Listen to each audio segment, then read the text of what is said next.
Happy Sunday, guys, and today we are going to do a review for Miss Jessie's Jelly Soft Curls. This is their latest gel in their product lineup.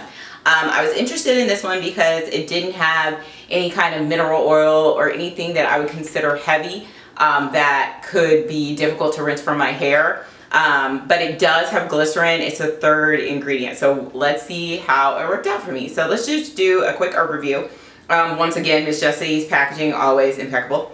The only thing I don't like with their gels and things that like aren't in a jar is that you can't see how much you have left, but that's not really a big deal.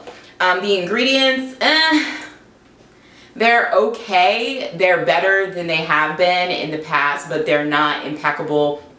I'm really not seeing anything in here that is really beneficial to your hair. Hydrolyzed wheat protein is the last ingredient, but that's always kind of funky to me anyway. And then glycerin is the third ingredient, which is also kind of funky to me. But besides that is water, Polysorbate 20, glycerin, Carbomer, PVP, Triethanolamine, sodium hydroxymethylglycinate, fragrance, Disodium, EDTA, and hydrolyzed wheat protein.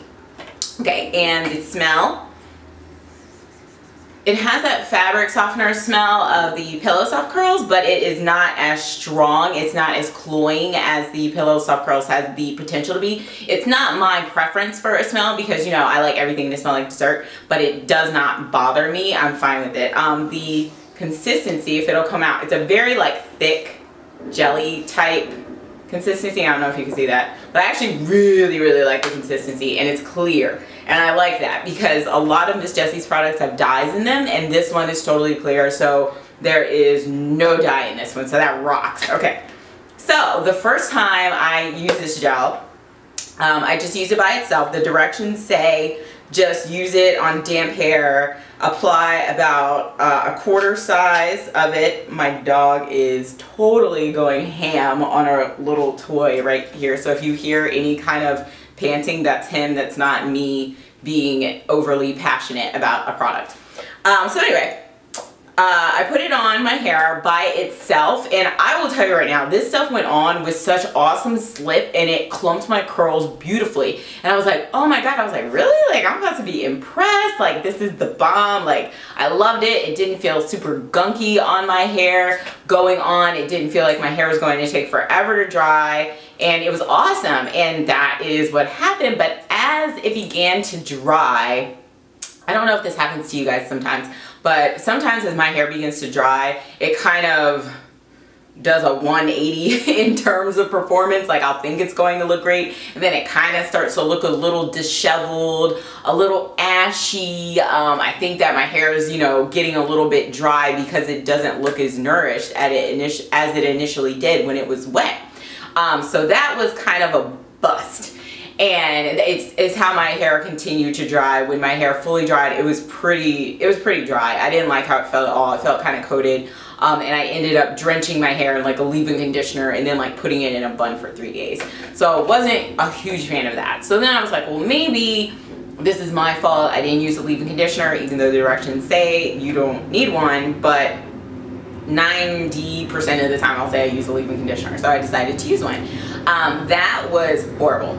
I would say that that was probably worse than doing it alone. My hair was definitely softer when I used a leave-in conditioner, but my hair was white, it was gunky, it reacted weird. It did the glycerin wet thing where my hair was super dry. It was still wet the next day, and it was wet in the way that it tangled my hair while I was sleeping, even though I slept with a hair hood on. Which was really kind of, I don't know, it was really annoying. I have a couple of pictures. I took like 2, I was very sad, and I had like just woken up and hadn't really showered yet, so I looked like shit, so sorry. But here are the pics. As you can see, I needed to redo my hair because I just wasn't happy with it. I didn't like how it felt. I didn't like how it looked, and then I also thought my hair was a little bit tangly. So I have probably enough to style my hair one more time with this stuff, but I don't think I'm gonna use it again just because I really just don't care for it.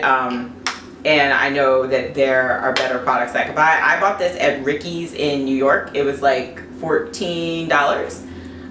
But not really a fan. I had high hopes for it, but it's not something that I'll purchase again.